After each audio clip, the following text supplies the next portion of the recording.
Great, so hi everyone, welcome and thank you for joining the first quantitative seminar series of this new year. I'm Brielle and I'm one of the organizers for this year's quantitative seminar series for the Converse Lab. And I'll begin by acknowledging the Coast Salish peoples of this land, the land which touches the shared waters of all tribes and bands within the Suquamish, Tulalip, and Muckleshoot nations. We also acknowledge that we live and work on the ancestral lands of the Duwamish people, the first people of Seattle. So I'm very excited to introduce our speaker today, Margaret or Megsie Siple. Megsie is a research fish biologist in the ground fish assessment program at the Alaska Fisheries Science Center. She got her PhD from SAFS in 2017, after which she studied the population level risks of marine mammal bycatch as a postdoc at UW and the risks of missing ecological information as a James S. McDonnell postdoc fellow at the University of California, Santa Barbara. Her research is in general focused on incorporating ecosystem processes into models used for index production and assessments. So I'm very excited to hear your talk today. And you can take it away now. Okay, great. Hello, everyone. I can't see your faces or even your names, so I just assume that you're a welcoming audience and that you're all smiling at the screen. Thank you so much for inviting me to give a quantitative seminar this quarter. It's an honor to be the first one of the quarter. All the work that I'm going to discuss today is based on work that I did as a postdoc at UW in the Ocean Modeling Forum. So geographically, I'm joining this seminar from Duwamish lands. I live on Beacon Hill and I am here in my home office. And scientifically, academically, I am joining from a background that is based mostly in fisheries science. So my PhD was in fisheries sciences with a focus on forage fish population dynamics and management. And after I finished my PhD, I did this postdoc with Andre Punt on marine mammal bycatch, and that's the material I'll be sharing today. Now I'm at the Alaska Fisheries Science Center and the Ground Fish Assessment Program. So while I will be talking about fisheries management and now am an NOAA employee, I did all of the work that I'm presenting today when I was at UW. So here's sort of a roadmap of what I will share today. So first, I'm going to give some background on the issue that this project addresses, marine mammal bycatch. Then I will talk about a population model that we developed for the project and an R package that contains this projection model. I'll talk about a Shiny app that we built to distribute, and then I'll talk about the functionality of the app and how we went about testing it and how we plan to distribute it to a wide audience. So all of the work that I did as part of this marine mammal bycatch working group is with this group of totally awesome, really fun to work with marine mammal scientists. So the Ocean Modeling Forum is a consortium of quantitative modelers and subject matter experts who work on projects related to big challenges in fisheries management. And the challenge that we addressed as a team was marine mammal bycatch management, especially in data poor situations. So I want to acknowledge all of these fine people who are co-authors on all of the projects that I'm talking about. I had a really great time working with them and I miss them a little bit. So bycatch is the discarded catch of marine species and unobserved mortality due to a direct encounter with any fishing vessel or gear. So this is, on the right, is sort of an artistic representation of all the different things that you might catch in a bottom trawl survey. You know, now in the ground fish assessment program, I work on these surveys, and this is kind of a big collection of things that you might get if you're targeting one of the ground fish species. And bycatch is an issue across all fisheries, all wild fisheries. Marine mammal bycatch is defined a little bit differently in the US. It's defined as discarded catch and unobserved mortality plus capturing, collecting, harming, harassing, hunting, killing, pursuing, shooting, trapping, or wounding any species protected under the Marine Mammal Protection Act. So that includes species that are killed by fishing, but it also includes these interactions like this one with the sea lion getting dumped out of a purse seine on the right side of the screen, in which the mammal may not be killed by the interaction immediately, but it may suffer injuries from that capture or stress, and that bycatch interaction could affect it later in life, leading to later mortality or affect growth or reproduction. So there's sort of a broader umbrella of what bycatch means when it comes to marine mammals. And in the US, we manage marine mammals under a piece of legislation called the US Marine Mammal Protection Act. It applies to all vessels in US waters and US flagged vessels worldwide, and it contains guidance on reference points for marine mammal bycatch. And the guidance for marine mammal management or bycatch management under the MMPA is slightly different from the guidance that we would use for sustainable fisheries. So scientific guidance for the MMPA is based on this concept of an optimal sustainable population. And it assumes that the population grows in a density dependent manner. And so there's this carrying capacity K at which the ecosystem can't support any more individuals in that stock. And there's also this kind of midpoint in the middle where the population is growing the fastest. So in marine mammal terms, we call this the maximum net productivity level, or MNPL. And people won't like always make this comparison, but it's kind of similar. It's kind of the marine mammal equivalent of BMSY. So in our MMPA scientific guidance, the goal of the management is to keep the marine mammal population in this range between MNPL and the carrying capacity. And this range is called the optimum sustainable population level. So anywhere in that area is good. And yes, in the legislation, the carrying capacity K is just described as the largest supportable population level within the ecosystem. So part of the MMPA is including guidance on bycatch mortality for marine mammal stocks. So, you know, ideally we would have no bycatch at all of marine mammals in our fisheries, but there's inevitably going to be some interactions between marine mammals and fishing gear. That's just a fact that the fishing is occurring in a wild environment and there are ecosystem interactions happening all around the fishing vessel.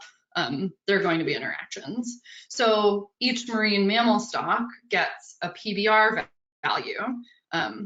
Potential biological removal, also called PBR, is the sort of reference point that's used to manage marine mammal bycatch. So this is the equation for PBR. It's just these three terms multiplied together. This term N min is the 20th quantile of the distribution that describes the estimate of abundance. This R max value is the maximum intrinsic growth rate. And these are both things that are kind of intrinsic to the population. And we estimate them from data and models for these species. And then the orange value, this recovery factor on the end, is just an additional factor that's decided by management that kind of determines how much of a buffer that population needs in order to safely keep the population in that OSP range. So for stocks that are known to be increasing and are already pretty large, that recovery factor is big, and for smaller populations, it is smaller. So PBR is less. So if you were to look at just like a very simple deterministic trajectory of like what this looks like in practice, if you have a population of, I think that's 10,000 individuals, and you start at half of that carrying capacity, and you know, one level of individuals dies per year, the population crashes. If it's 200 per year, it's crashing more slowly, but eventually it will go to zero. And what you want to see in the time series is that the population is both stable and increasing, and the population is at or above MNPL.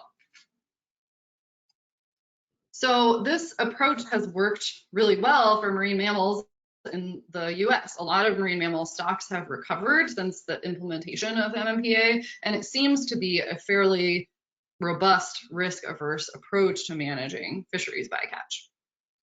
Or sorry, marine mammal bycatch in fisheries. However, the MMPA is only affecting US fisheries, at least until recently, more on that later. Much of the seafood that's consumed in the US doesn't actually come from those fisheries. So estimates range pretty broadly, but the most recent one that I use is this estimate that 62 to 65% of the seafood that's consumed in the US is not caught here.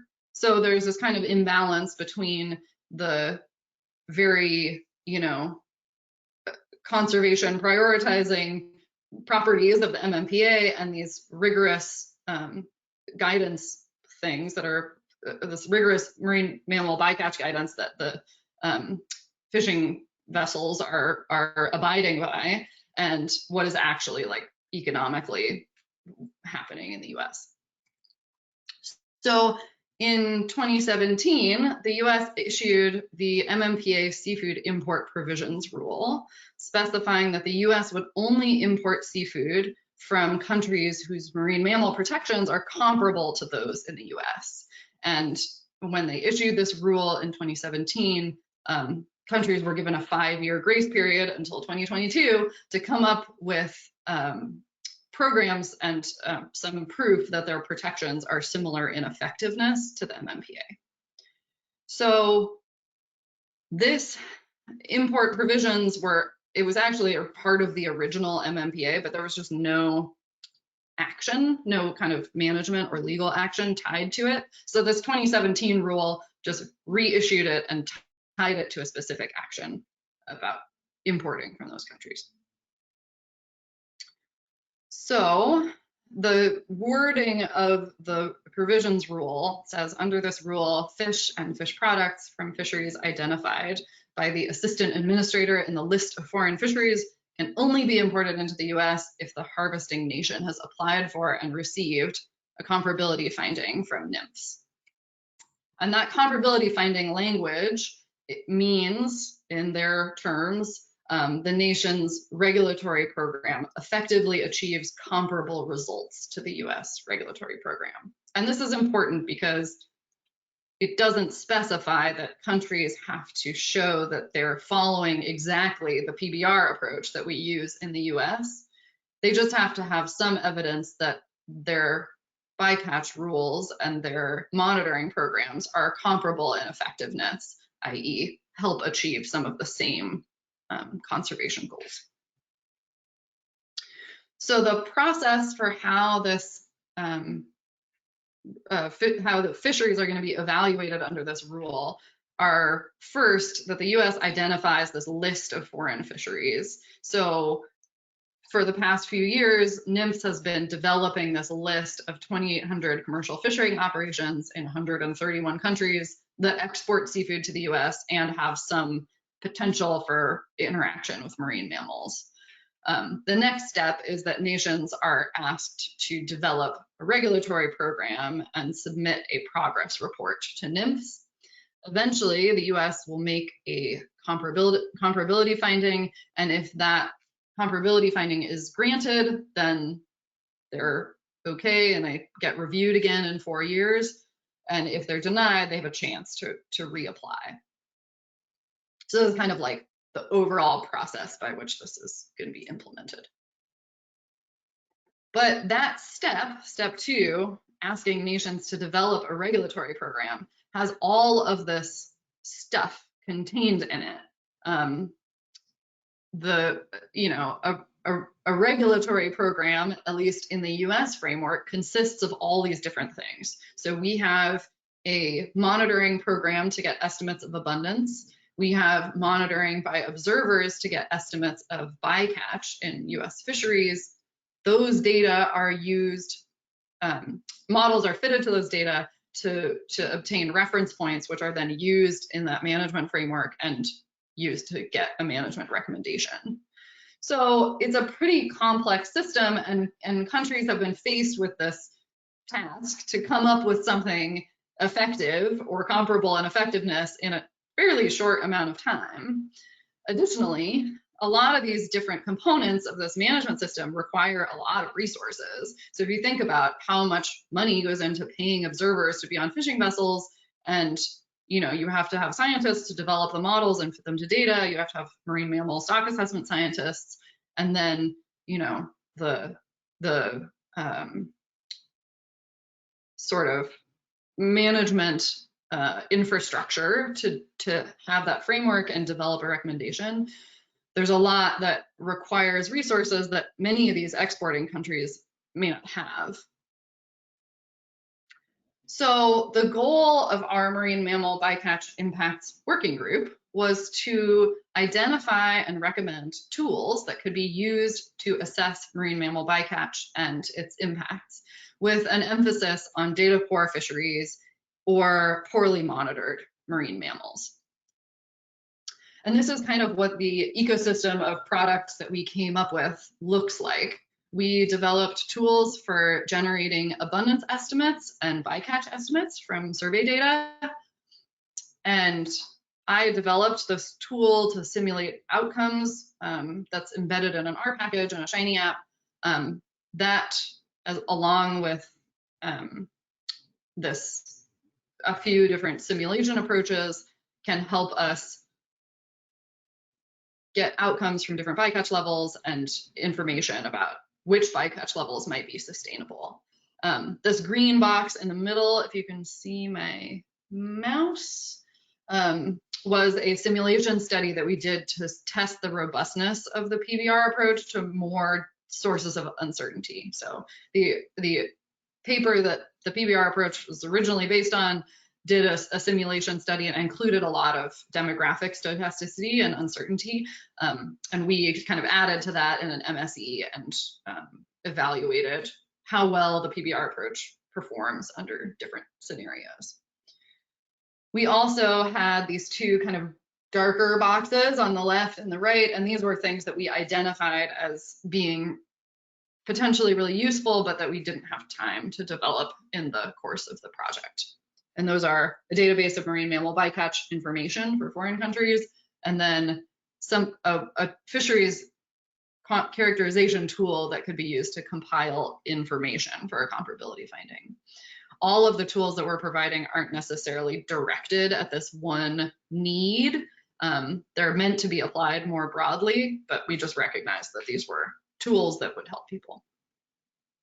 So the rest of my talk today is going to be about this central component, this tool to simulate outcomes, and the Shiny app that contains the tool.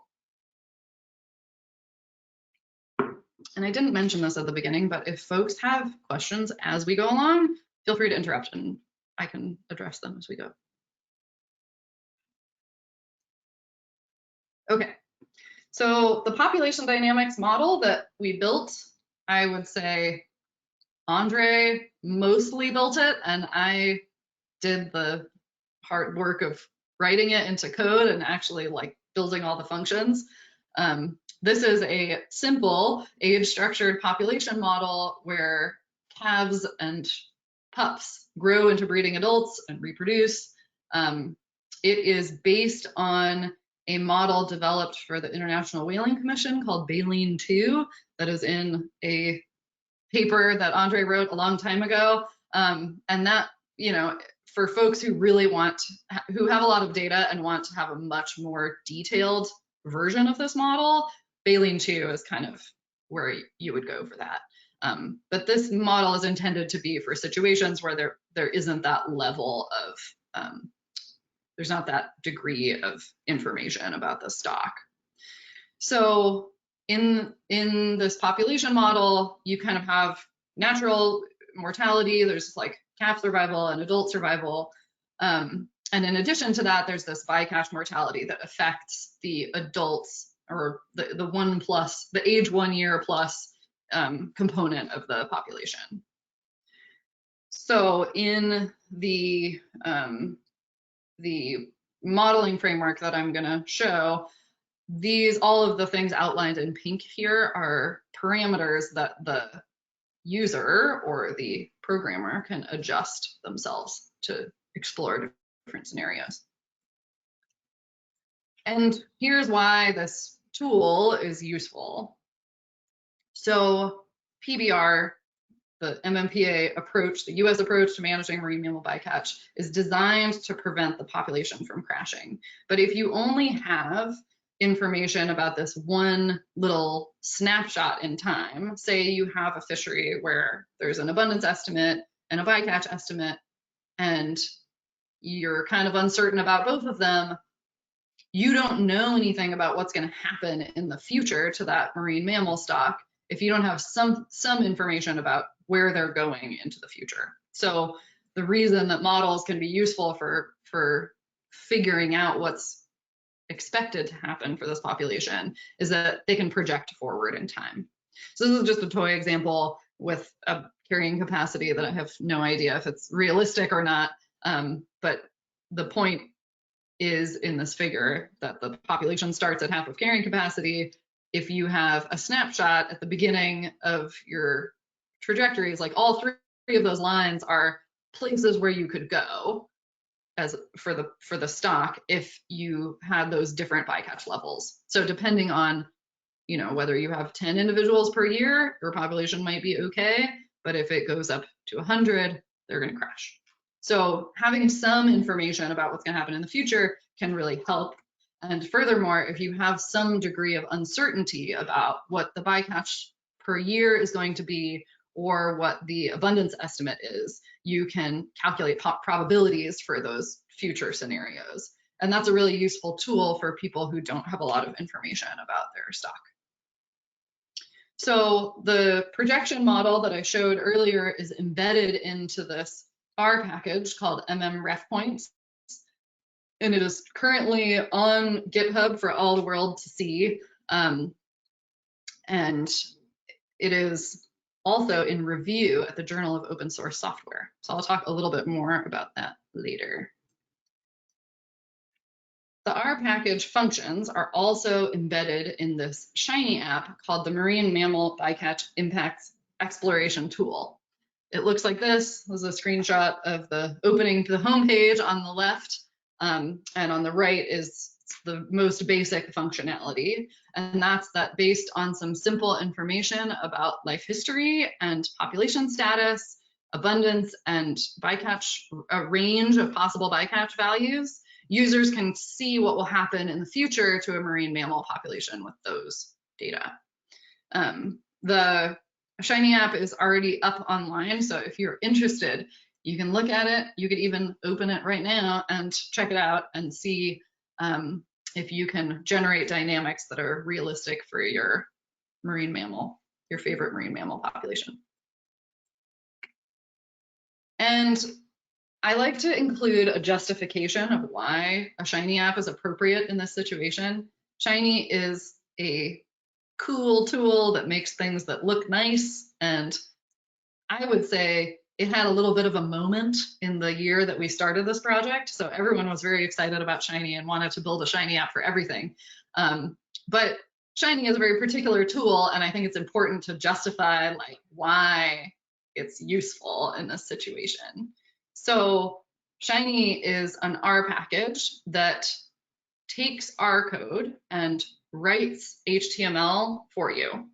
So when a user looks at the website, they're interacting with something that looks like a web page that's written with HTML. It's really flexible, so if you want, you can write your own HTML code, but you can also just write easy functions in R and have them displayed to the user in this interactive interface. There's two unique things about it. One is that it uses R code only. So if you're someone who can write code in R like me, you can build a website that's interactive. The other unique thing about it is that it is a reactive interface. So probably if you've taken a course on Shiny or you've seen a description of it, it's called a lot of the elements in a Shiny app are called reactive elements, and Shiny is called like a reactive interface. And what that means is that unlike a standard website where you're kind of navigating through static pages that are just fixed HTML, the interface is reacting to the user. So if the user changes a parameter, that goes back into the server and executes our code, which then produces HTML for the user to see. And this is unique among a lot of website building tools. Like, this property is kind of special. So there's 3 reasons why I think Shiny is a good choice for this particular need. One is that we wanted to find a way to provide people with access to tools in R without requiring them to have coding expertise. So a lot of our anticipated end users are folks who might, maybe they have used R before, but they're not assessment scientists who are experts at population models. And maybe they're just a stakeholder who has a little bit of data and wants to get some information and explore some outcomes. So we wanted to sort of open up this population model and make it more available to people. Another thing that I think is really valuable about it is that people can use a Shiny app to experiment with model behavior in different scenarios. And this can be super valuable in my experience, because it can kind of give people this sense of like model gestalt. Like, you may not be a modeler, but if you explore different parameter values and you can kind of see how the model behaves when you change certain things, you can get kind of an instinct for how the model works. And I think that both builds trust in population models and also gives people a little more agency in understanding the quantitative tools that they're using.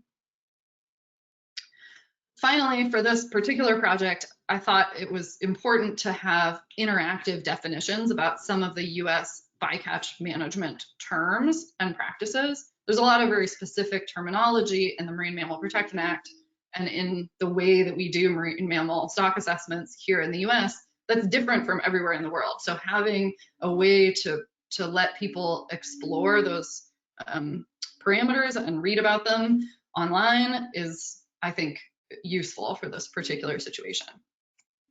Okay, so I'm going to demonstrate what the app actually looks like.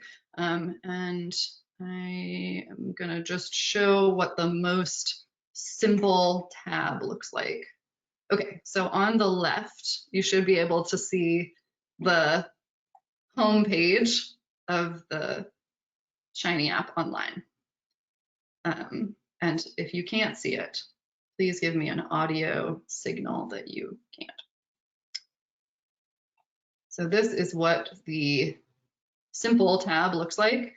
Users can put in different life history types, and the plot on the right will change to show what the expected population trajectories are under a low bycatch scenario, medium, and high. And those low, medium, high are determined by this range of bycatch values that the user picks. So they can move all these numbers around to different values, and that will dictate, what those light, medium, and dark blue lines are doing.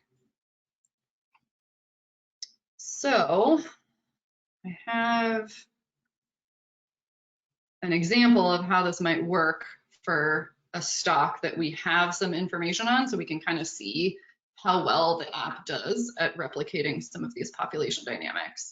So I put the whole table up there, but we're just going to focus on this top stock, the Stellar sea lions eastern stock. So this covers like all Gulf of Alaska and down the coast of Canada. It's a big population, and their minimum population size estimate is about 43,000 individuals. The recovery factor is 1 because the population is big and increasing relative to its estimated carrying capacity. And then we have this PBR from the assessment in the last column, which I'll get to in a second. Okay, so I'm going to put that minimum population size, and I will put that into the simple tab and kind of show how you can use the outcomes to get kind of close to some sort of reference point. So here we pick the sea lion life history type. This life history type thing chooses it gives kind of presets for the calf survival or pup survival in this case, adult survival, and maximum potential productivity. We're going to assume that the population's been reduced by 25%, so that means it's at 75% of K. And I believe, yeah, the population size is already in there, and we can kind of explore around with this top edge of the bycatch range until we see the darkest line kind of crashing the population. So there's some uncertainty. That looks like kind of reasonable. So oops, I went too far.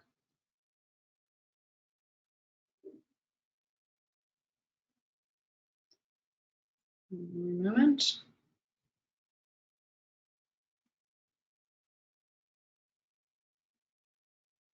I don't know why it's doing the extra thinking step. Come on.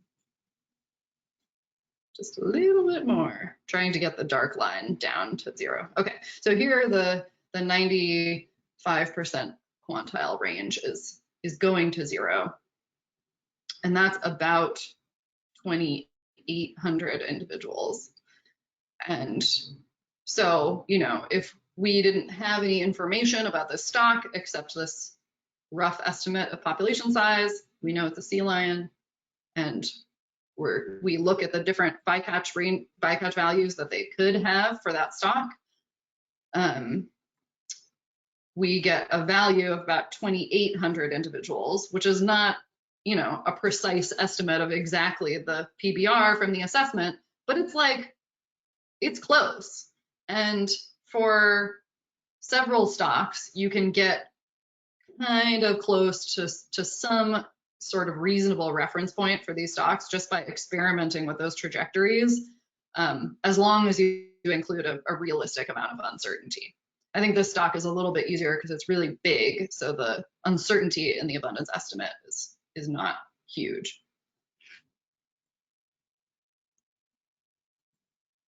Okay, so that functionality that I showed for that eastern sea lion stock in the Pacific kind of assumes that your minimum population size estimate is good. Like, you chose the reasonable value. We picked the value that we estimated in the assessment, so of course it's going to be a good, you know, bet. But in situations where the distribution of the abundance estimate is wider, like that gray curve is wider, the N-min value will be lower, and that will decrease the PBR for that stock because it's incorporating uncertainty in the abundance estimate. So one thing that people can do in the app is kind of explore the impact of this uncertainty on their reference point levels and kind of get an instinctual understanding of what a reasonable reference point might be. Okay, and now I'm going to go over to the other tab. So that's the most simple functionality of the app. I've used this tool to teach people about marine mammal stock assessments and population projections, and it's really useful if you have almost no information about your stock. If folks have a little bit more information, they can put in more different things. So here you can put in estimates for these different parameter values for survival and the age of maturity. You can put in different maximum theoretical growth rates, and you can also put in a CV of abundance. So if you have done some kind of abundance estimate and you have a CV from that, you can put it in this tab and get a more reasonable range of values for the long-term projections. So once you run those, you can look at a bunch of stuff. So one is, of course, those kind of raw abundance projections, but people are interested in basic performance measures for their stock. You know, sometimes that's a custom thing that's unique to their stock, but a lot of the times it's something like we want a probability above 0.6 that the stock will be at or above MMPL in a certain number of years. So this table kind of gives the most basic outcomes for people to look at performance. They can also look at it graphically. There's kind of the full distribution of values that they could get from all these projections given the uncertainty. And then down here, if you put in an uncertainty for the abundance estimate and the information about life history, the app will calculate those values that you would need to calculate PBR. And those can be filled in the next tab to get an estimate of PBR. So we'll show that in a second. This PBR calculator will give you something reasonable. I don't remember the values from the last tab, but I'm just going to put in some. So it's really just doing this function for people, but it does explain how the PBR process works and what values folks should use. Because this recovery factor is something that's usually decided by management, sometimes people want to know, you know, what's a reasonable recovery factor if I have this type of marine mammal stock.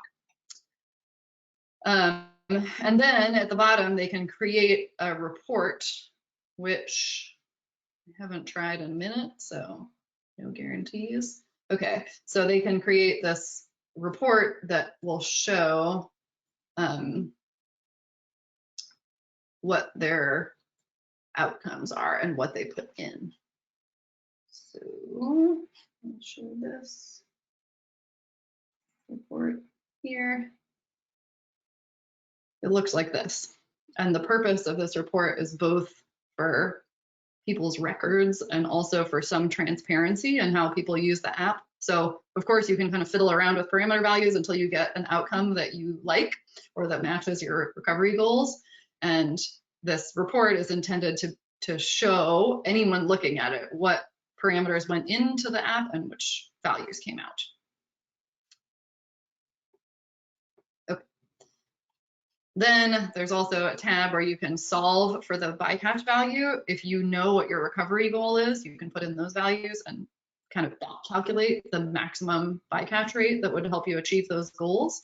And then there's this documentation for the full model here in the last tab,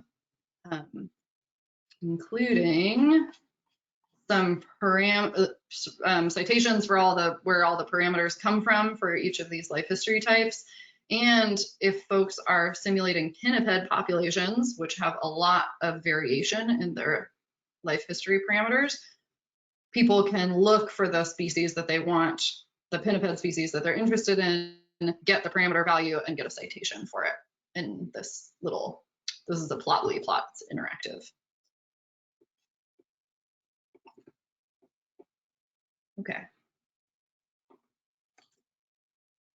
Oh, the app is also translated into Spanish and French, thanks to some of our modeling savvy colleagues who are willing to translate all of the language in the app. So it's more broadly available to people. These are just kind of our starter languages. We have more that we'd like to translate it into.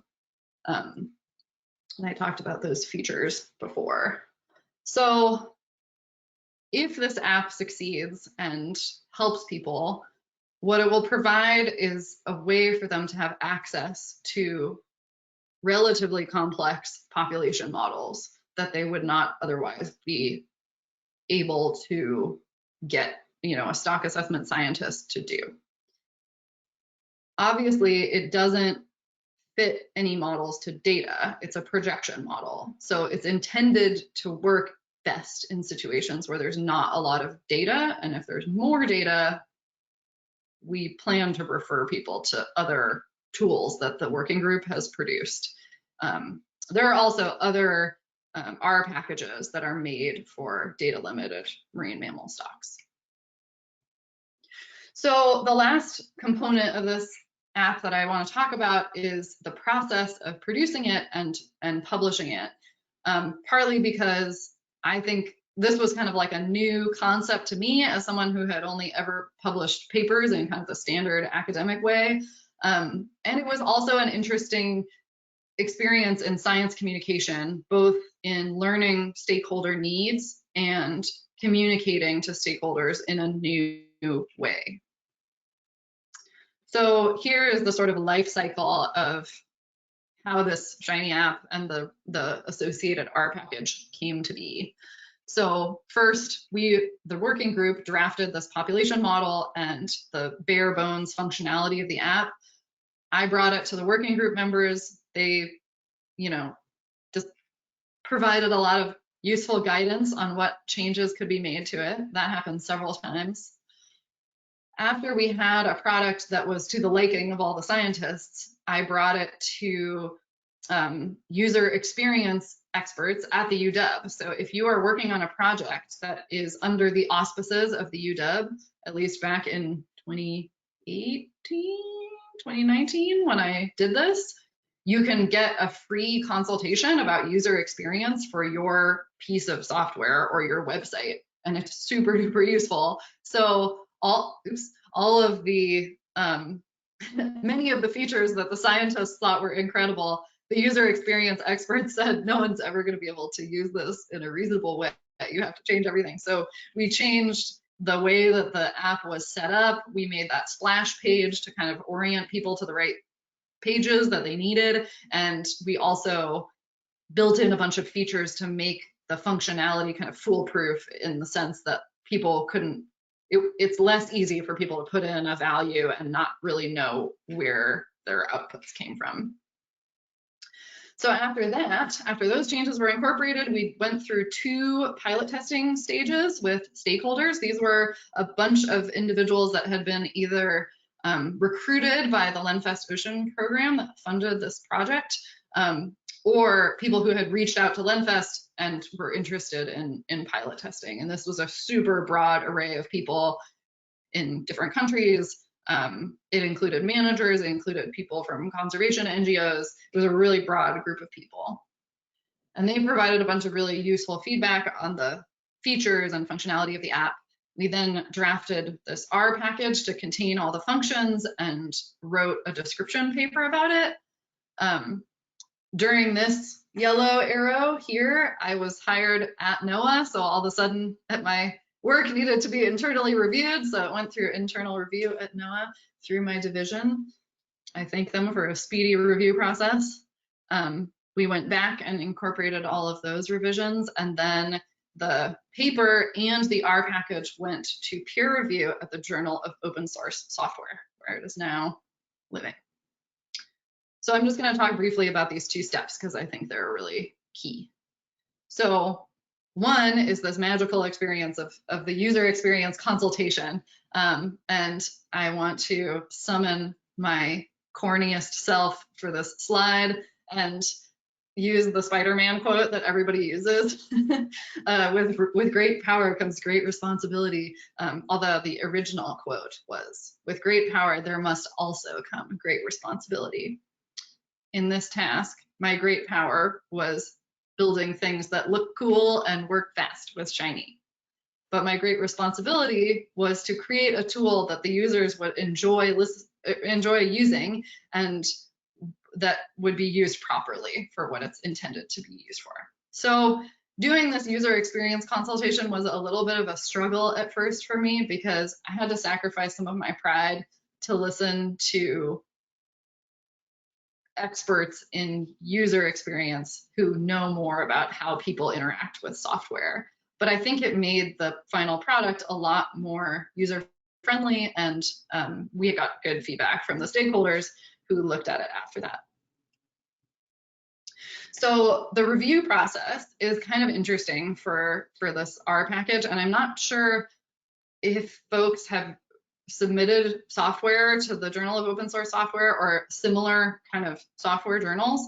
But when you build a Shiny app, or an R package for that matter, sometimes it can be hard to tell how to get official credit for that thing.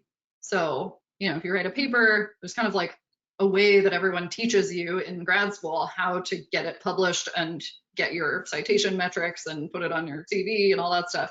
And one of the concerns that we had at the start, I will say that the more senior marine mammal scientists were concerned that, you know, I would spend all this energy making a product and then not get, you know, credit for it in some official capacity. But we also wanted to make sure that it had kind of a distribution platform that was wider than us just emailing people and LenFest contacting people to try it out and see if it works. So we decided to submit it as a piece of software to the Journal of Open Source Software. And when you submit something to JOS, this review bot called Weedin automatically sets up an issue in their JOS has a repo of reviews, and it sets up an issue in the review and gets in touch with editors. An editor gets assigned, that editor picks reviewers, and this issue lives on GitHub as kind of a permanent record of your submission and of the comments of the different reviewers. So it's, you know, if you look at the web page for the review, there's this list of people at the top. That's the editor and the reviewers for the software, and then anyone who's participated in the conversation about this peer review process is at the bottom. So this includes, you know, people. Here there's one person who I thought would be an amazing reviewer, but they had a conflict of interest and couldn't review the software, but they're still listed there because they were originally contacted.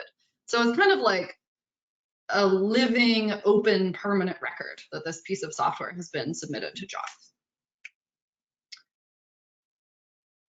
The other cool thing about this kind of software review process that's totally open is that when reviewers submit their reviews on GitHub, there is also a living record of their review. So this is a set of notes and feedback that Hao Ye, one of our reviewers, sent me, and he put it on the GitHub page for the actual R package so that I would have a record, you know, on my repo.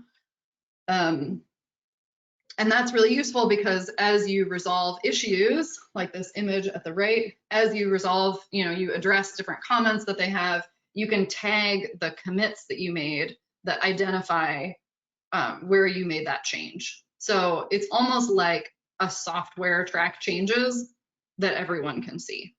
And I think that's really powerful, both as someone who's interested in developing really robust software and also as someone who's still learning from other people's work. It helps to see how people resolved these comments. Finally, I just want to give a plug for some of the other projects that resulted from this working group. All the papers on the right were publications that we have now published from this big chunk of projects. The three kind of main ones are a paper about how to design abundance, how to get good abundance estimates and how to design a survey if you're doing that. And one about how to get good estimates of bycatch, and then one about kind of building a framework for putting those together. And the paper for which there's a slightly janky graph on the right, or on the left, is a project that I'm working on with Noble Hendricks that turns the sort of MSE and simulation process on its head. So that tab that I showed in the app earlier, where you can solve for a bycatch rate based on your conservation goals, that is kind of the opposite direction than people usually go with these simulation tools. Usually the scientists, you know, talk to managers or stakeholders, they get a list of, you know, here are the different actions that we can take to change some of these scenarios, simulate them and see what happens. And then the scientist does it and comes back and has these results and presents them. The paper that Noble and I are working on is a sort of methodological review of different ways that you could start with the management goal and then solve for kind of a parameter space where your management goals might be achievable. So the really simple, my marine mammal bycatch app is the most simple situation because there's only, one kind of parameter of interest, and that's the population status. But we're also working on some more complex examples. I also want to give a plug for the Bevin series this quarter, which is on marine mammals, and the lineup looks really good. So I was excited to be able to give a quantitative seminar on this at the same time that this Bevin seminar is happening. And with that, I'd like to thank all of my co-authors and the people who provided feedback on the app and our package, and happy to take questions. Thank you.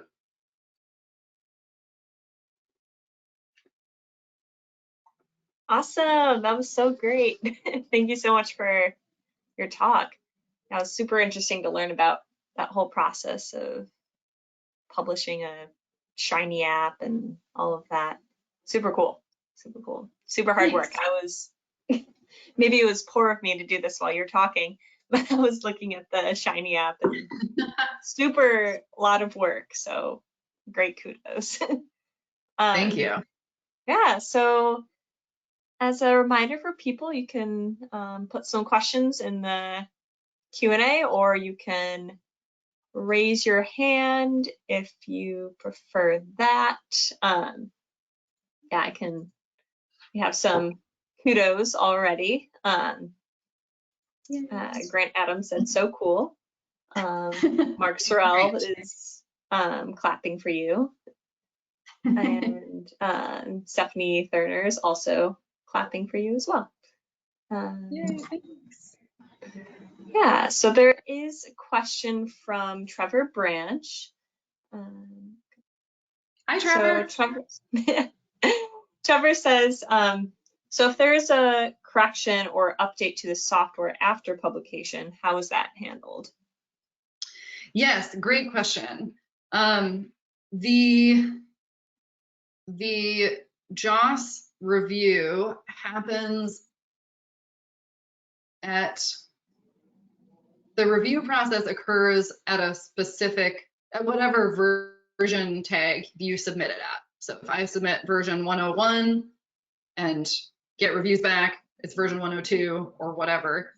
And then later we add some functionality or need to fix something or whatever, then further releases will happen with new tags, but they'll be associated with the same publication DOI. So, it'll be clear that that is a new version, but when folks look it up, it'll be under the same DOI as we submitted it. Which is nice because I changed my software a lot. I don't know of any piece of software that is like truly complete.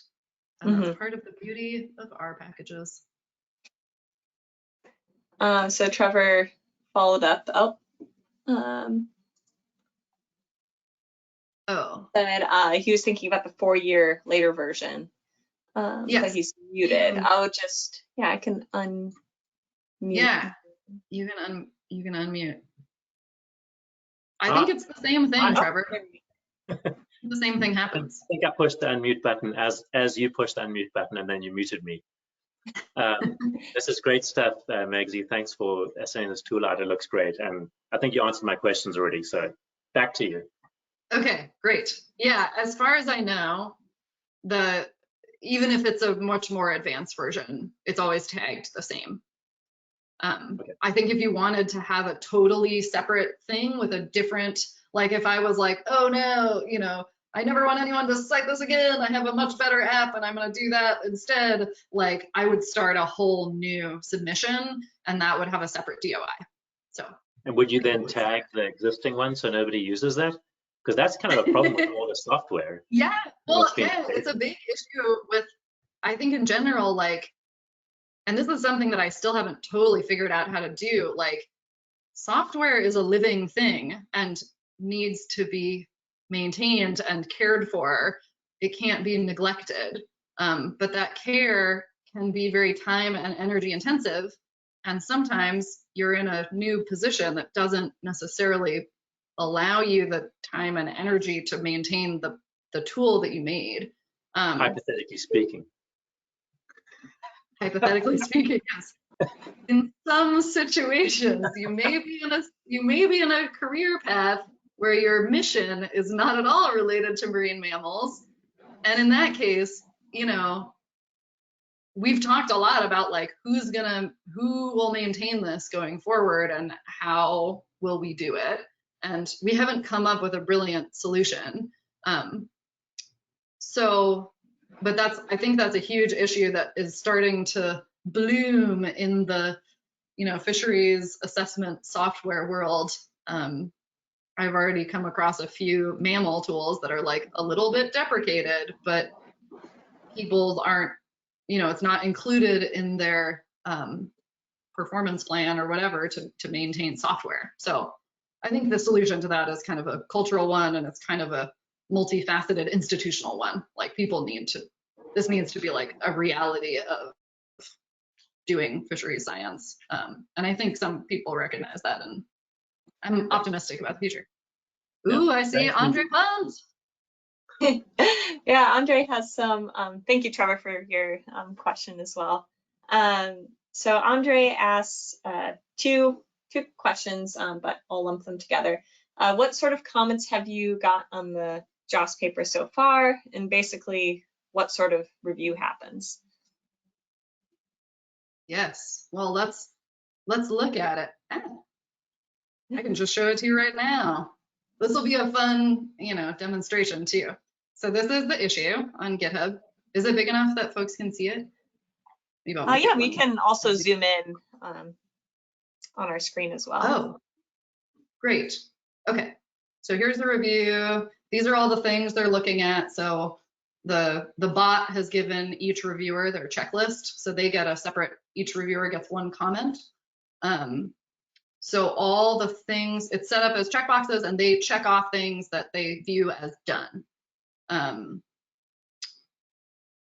So far you can see, you know, how it says, yeah, the source code's in the repository, the license is good. I don't know what, I think, oh, he had a question about the full list of papers, because when I submitted it, fewer of our papers were published, so we have to update the paper list. It has some stuff about functionality, and he had like a huge list of functionality requests that are they're listed separately. That's why that's not checked yet. Down here, these are all like, you know, this is the standard template that everybody gets. And then there's T Brown's. Here, there's a bunch of chatter on here. Oh, okay. Let's see, where's T Brown's review? Sorry. Okay, so this is also this user T Brown, who I don't know who that is. Their review, and the functionality requests that Hao has made are here. This list of things. So you can just look at them. I'll leave them up while I talk, while other people ask questions, if that's okay. Cool. So Grant Adams has a question. How much use of the Shiny app have you had? Any suggestions to increase user uptake? Yeah, one of the tricky things about Shiny is that you can tell how many hours people have spent on the app, but you don't know where the people are, and you don't know if they're like independent users. Like sometimes I'll be on the app for like hours at a time, and then the metrics look like, you know, lots of people are using it. So far, I've been contacted by maybe 5 to 10 people who are interested in using it or have used it for something. And the numbers could be much bigger than that, and I don't know. I don't think that they are. I don't think it's like a ton of people yet. But we have kind of a rollout plan for all of the marine mammal bycatch working group products, and I'm expecting that after the rollout, you know, as we offer people trainings and seminars and like and Lenfest publicizes it widely, we'll get a lot more users. To increase people's usage, it's kind of a combination, I think, of making it as accessible as possible. And by that, I mean, not only, making all the descriptions and stuff really clear, but also like thinking about people who have bad internet connections or people who have a really old version of R or whatever. Like, these are all different kind of user situations that if you have a great app that's super usable and is going to be taken up by lots of people, like, it would be doing well on all of those fronts. I think I could improve the app's ability to run quickly online. So if people have an internet connection, but it's not fast, I think that might be an issue for some people. I've also heard from stakeholder feedback, this is pretty early in the process, it may have changed, but I did hear from folks that they have a really specific issue in their fishery, and they, maybe they have one abundance estimate, or they have, some life history information, but that's kind of it. And they want to use like mark recapture data in a new way. A lot of people have questions about fitting models to data, and this app is just not really built for that. So I'm not sure, maybe as I learn about other apps, I can kind of help guide them towards the other tools they need. But if my app isn't the right tool for the job, it's not what I'm going to recommend.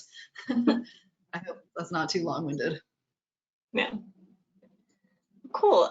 So we'll have one final question from Dan Ovando. So Dan asks, is there a discussion of options for empirical feedback from users?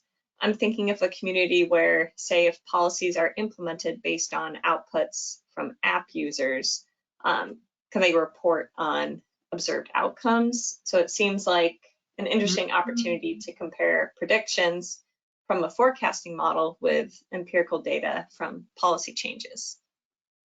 Yes.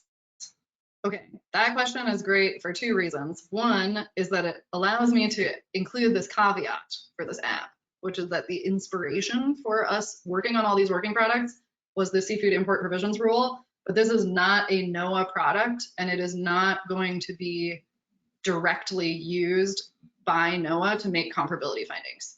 So people applying for a comparability finding can include like that report that I showed in their portfolio that they offer to NMFs, but the tool is not going to be used directly to make decisions. So that's like my management nuance comment. But the other one is that, yes, that is a very interesting prospect, and I don't have an infrastructure set up yet for people to put in like outcomes. The most I've done is that when I'm teaching, if I give a lecture about marine mammal bycatch and management, like sometimes I'll ask all the students to put in values that they think are reasonable, or to report what they think the reasonable reference point is, and then I compile all of their guesses. And that's kind of like a toy, it's kind of like a toy version of like what you would like to do in an ideal software testing scenario. But yeah, I don't have that set up yet. And if you have brilliant ideas for how to do it, I would love to hear it. Although knowing the pace of management, it might be like, we might be like living on Mars by the time we see the outcome, the long-term outcomes, especially for like the longer-lived marine mammals. That's one of the challenges of managing them, is that you implement something and you may not see population level impacts for decades. Oh, cool. Yeah, that was another great question. Yeah, so it seems like we're good. All the questions are asked. So thank you so much again for presenting today. It was really cool and a neat tool, and I'm excited to see more of it, I guess. Awesome. Thank you so much. Thanks everybody for coming and for sending in questions. Yeah, thanks everyone, and we'll see you all next week. Thanks.